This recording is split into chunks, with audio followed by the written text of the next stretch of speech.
Hi, today I wanted to speak about God planned for our life. In the Bible,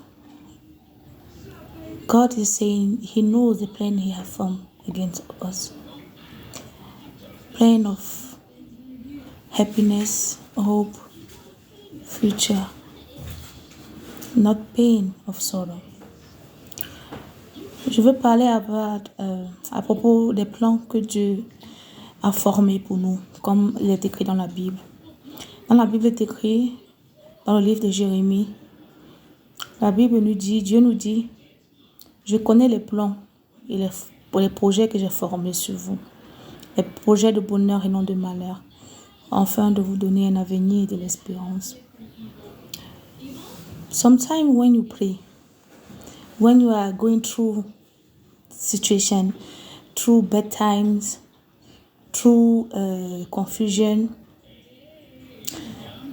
and you are busy praying, you are asking God to show you the direction.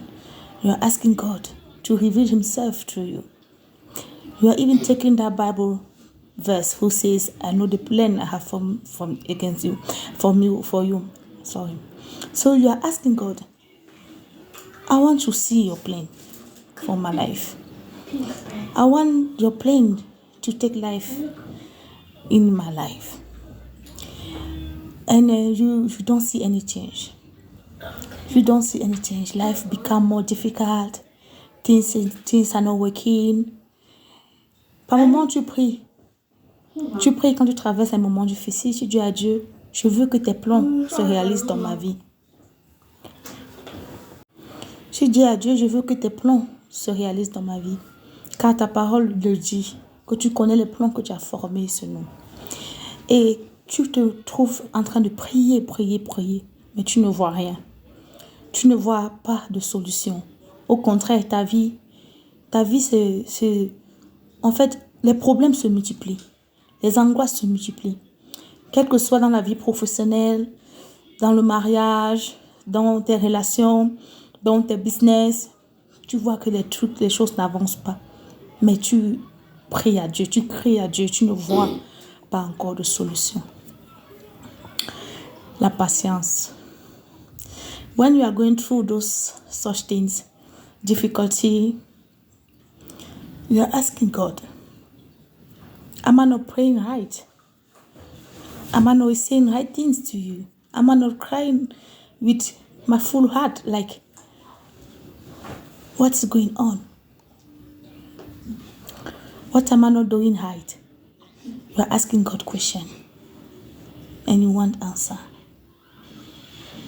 It's that time you learn about patience.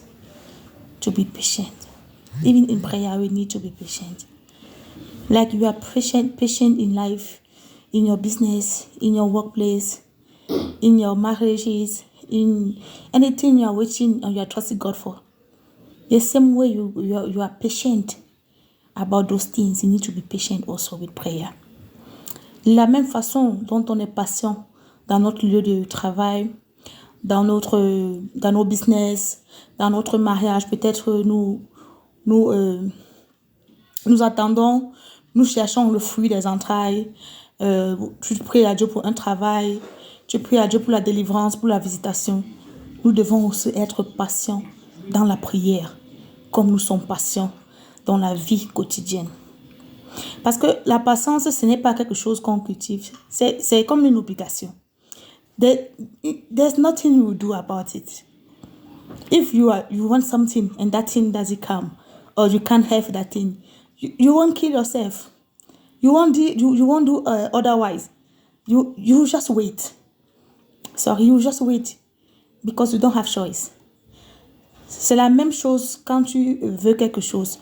Tu as besoin de quelque chose et la chose n'arrive pas. Tu ne parviens pas à l'avoir. Tu ne vas pas te tuer pour ça.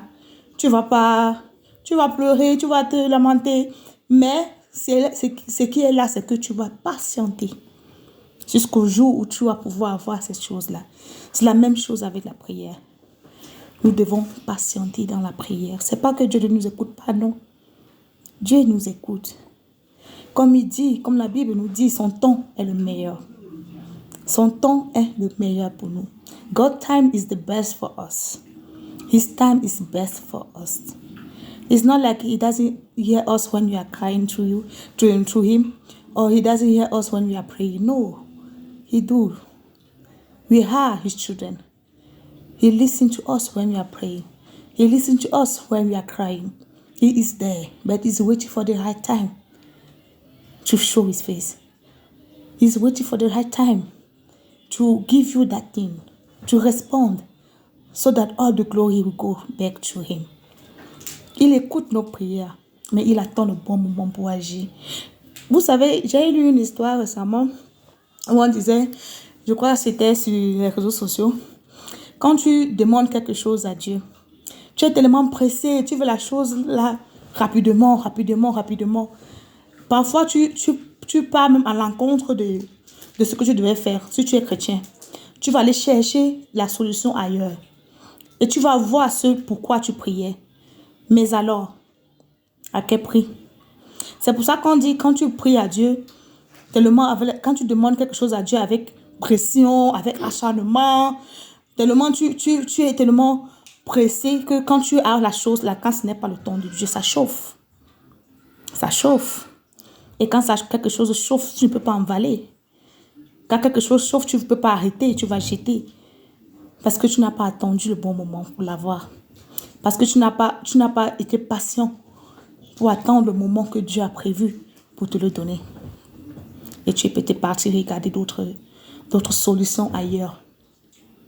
Sometimes when you pray about something, we are rushing. We want that thing fast. We want to have that thing fast until we are losing your way.